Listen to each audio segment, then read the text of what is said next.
My YouTube channel. मैं हूं अरीज आरिफ सती और आज हम बात करेंगे इसराइल की जानिब से जो गजा के अस्पतालों पे बमबारी हो रही है। तो WHO ने खबरदार किया है कि गजा के 36 अस्पतालों में से आधे मुकम्मल तौर पर ठप हो चुके हैं। इस वक्त गजा के अस्पतालों की सूरत हाल कुछ यूँ है। सबसे पहले हम बात करेंगे अल शिफा अस्पताल की। आलमी इदारे सेहत ने अमले और मरीजों की हिफाजत से मुतल्लिक तशवीश का इजहार करते हुए कहा है कि इसका गजा के सबसे बड़े अस्पताल से राब्ता मुनक़ता हो गया है।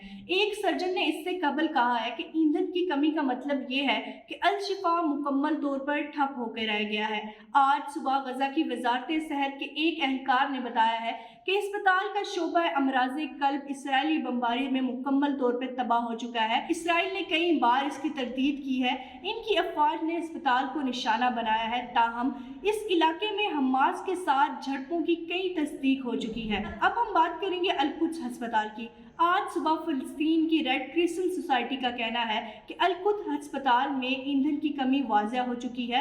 अब अस्पताल काम नहीं कर रहा है। इनके मुताबिक बिजली के बगैर भी तिब्बी अमला मरीजों के इलाज की कोशिश कर रहा है और रेड क्रिसेंट के मुताबिक इसराइली फौज के टैंकों ने अस्पताल का मुआसरा कर रखा है और वहां फायरिंग जारी रखी है। इसराइली फौज का कहना है कि इस वक्त जारी फौजी ऑपरेशन से मुतालिक सब कुछ नहीं बता सकते। अब हम बात करेंगे इंडोनेशियन अस्पताल की। आज सुबह शुमाली गजा के अस्पताल के डॉक्टर्स के एक वीडियो वायरल हुई है जिसमें वो इसराइली फौज की जानिब से की जाने वाली फिजाई बमबारी में जख्मी होने वाले एक बच्चे का इलाज करते हुए दिखाई दे रहे हैं और डॉक्टर्स को ये कहते हुए सुना भी जा सकता है कि इनके पास बिजली और वहाँ पानी जो है वो मुकम्मल तौर पर ख़त्म हो चुका है और बगैर इस सब चीज़ों के वो इलाज फिर भी कर रहे हैं। अब हम बात करेंगे अल नसर अस्पताल की। इसराइली फौज ने कहा है कि बच्चों के इन अस्पतालों से मुट्ठी भर अफराद और बिस्तर पर कुछ मरीजों ने यहाँ से इनखला किया था। डॉक्टर्स की आलमी तंजीब का कहना था रंतसी अस्पताल को इसराइली टैंकों ने घेरे में रखा है। अब हम बात करेंगे इसराइली वज़ीर-ए-आज़म नेतन्याहू ने क्या कहा है।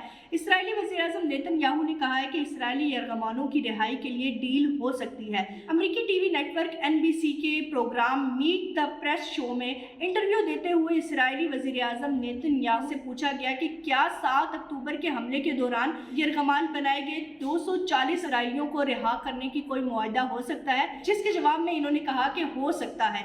इनका मजीद कहना था कि मैं इसके बारे में जितना कम कहूँ इससे इस मुआहदे के होने के इम्कानात ज़्यादा हो सकते हैं। नेतन्याहू ने इस बारे में मजीद कोई तफसीलात फराहम नहीं की, लेकिन इनका कहना था कि एक चीज़ जो मुआहदे पर मजबूर कर सकती है वो है फौजी दबाव जो इनकी दिफाई कुव्वत हमास पर डाल रही है। लेकिन एक नामालूम अमरीकी एहलकार ने कहा है कि यरगमालियों की रिहाई के लिए लड़ाई में मुनासिब वक्फे की ज़रूरत है।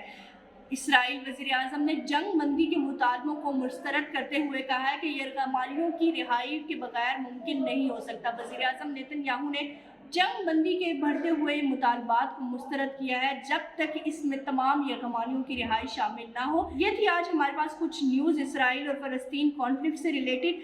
मिलते हैं नेक्स्ट व्लॉग में। अल्लाह हाफ़िज़।